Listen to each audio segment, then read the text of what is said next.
Pernah kepikiran nggak sih sebenarnya apa ya yang bikin kita ngelakuin semua hal yang kita lakuin?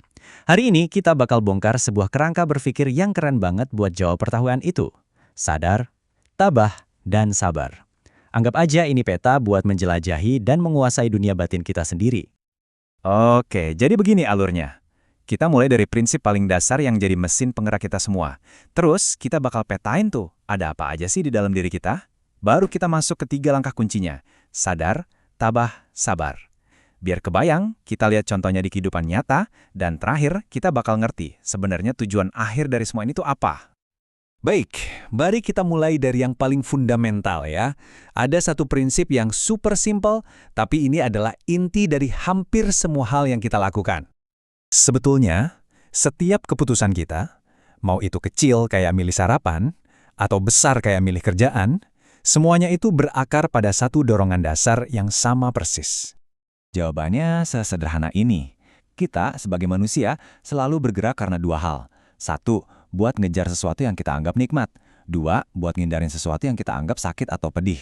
Jadi, kerja cari uang itu bisa karena pengen nikmatnya makan enak, atau karena pengen ngindarin sakitnya rasa lapar. Cuma 2 itu aja mesinnya. Oke, sekarang prinsip simpel tadi kita bawa ke dalam diri kita. Dan disinilah semuanya jadi jauh lebih menarik dan, ya, lebih rumit. Coba bayangin diri kita ini kayak bawang, berlapis-lapis. Tepatnya ada 7 lapisan. Yang paling luar itu raga, tubuh fisik kita. Terus makin ke dalam ada pikiran, akal, rasa, nafsu, hati. Dan di inti yang paling dalam ada yang namanya fitrah, sifat murni kita. Nah, yang bikin seru, lapisan-lapisan ini sering banget gak akur, sering konflik. Contoh gampangnya gini, kamu bantuin temen pindahan sampai tengah malam. Hati kamu ngerasa seneng, nikmat banget rasanya bisa nolong. Tapi raga kamu, wah udah teriak-teriak kesakitan, pegel semua. Nah, disitulah perang batin dimulai. Dan di perang batin ini, ada 2 jenderal utama yang saling berhadapan. Di satu sisi ada fitrah kita, si niat murni bawaan lahir. Di sisi lain ada nafsu atau ego kita. Nah, si nafsu ini jago banget ngebajak niat kita. Si nafsu ini punya 3 virus andalan buat ngotori niat kita. Pertama, rasa aku, perasaan gue nih yang paling penting. Kedua, rasa suci, merasa diri paling benar, paling baik dibanding yang lain. Dan yang ketiga, yang paling sering kena, rasa minta puji, alias haus pengakuan. Inilah ujian kita yang sebenarnya. Lantas, gimana dong caranya kita menang di medan perang batin ini? Gimana caranya kita mencuci niat kita dari kotoran-kotoran ego tadi? Jawabannya ada di 3 langkah ini. Langkah pertama dan paling penting adalah sadar. Ini tuh kayak kita nyalain lampu di kamar yang gelap gulita. Kita diam sejenak, terus jujur sama diri sendiri. Tunggu dulu, gue ngelakuin ini tuh sebenarnya kenapa ya? Murni pengen bantu atau ada maunya nih? Begitu kita sadar, lampunya udah nyala, kita bisa lihat, oh ini toh dorongan dari ego. Langkah selanjutnya adalah tabah. Ini momen kita injek rem. Kita tahan dorongan itu. Kita tahu rasanya pengen dipuji, tapi kita tahan. Kita tahu rasanya pengen marah, tapi kita tahan. Kita berdiri teguh, nggak kebawa arus. Dan yang terakhir, sabar. Nah, sabar di sini bukan berarti pasrah terus diam aja. Ya, justru ini adalah perjuangan yang paling aktif. Ini adalah proses kita secara sadar dan terus-menerus ngelatih diri, oke, gue pilih jalur fitrah, bukan jalur nafsu. Ini adalah usaha buat membersihkan motivasi kita.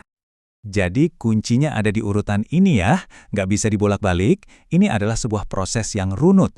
Pertama, sadar, kita kenali dulu apa motivasinya. Kedua, tabah, kita tahan impulsnya. Ketiga, sabar, kita berjuang terus-menerus buat melawan pengaruhnya. Oke, ini mungkin kedengarannya masih agak di awang-awang ya. Supaya lebih nempel, yuk kita tarik konsep ini ke dalam situasi yang pasti kita semua alamin sehari-hari. Nah, disinilah kerennya. Kerangka ini tuh fleksibel banget. Bisa dipakai buat hal fisik kayak makan, bisa juga buat hal sosial kayak menolong orang. Prosesnya sama persis. Waktu mau makan, kita sadar. Ini lapar beneran atau lapar mata karena stres. Kalau karena stres, kita tabah, tahan, jangan ambil kue kedua. Lalu kita sabar, cari cara lain buat ngatasin stres. Begitu juga pas nolong orang. Sama kan polanya? Dan semua latihan ini, semua perjuangan batin sadar, tabah, sabar ini, sebetulnya muaranya kemana sih? Ada satu tujuan besar di balik semuanya. Tujuannya adalah untuk mengupgrade semua tindakan kita. Jadi, kegiatan yang tadinya biasa aja, kayak makan, kerja, bahkan olahraga, itu bisa berubah nilainya jadi sebuah ibadah. Kuncinya cuma satu, niat yang murni. Bahkan ada semacam patokannya loh.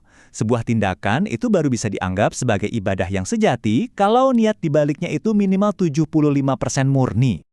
Jadi kalau digambarin kira-kira begini, dorongan dari fitrah kita, dari niat murni itu harus jadi porsi mayoritas, yang 75%. Dorongan ego mungkin masih ada sedikit, yang 25%, namanya juga manusia. Tapi dia nggak boleh jadi pengendali utama, yang jadi bosnya harus niat murni kita. Nah, setelah kita bedah semua ini, pertanyaannya sekarang kembali ke kita masing-masing. Coba deh, malam ini sebelum tidur, pilih satu aja kegiatan rutin yang kamu lakukan hari ini. Mungkin pas lagi kerja, atau pas ngobrol sama keluarga, terus coba tanya ke diri sendiri pakai kacamata ini. Dengan begitu, ini bukan lagi sekedar teori, tapi jadi alat yang beneran bisa kita pakai untuk bertumbuh.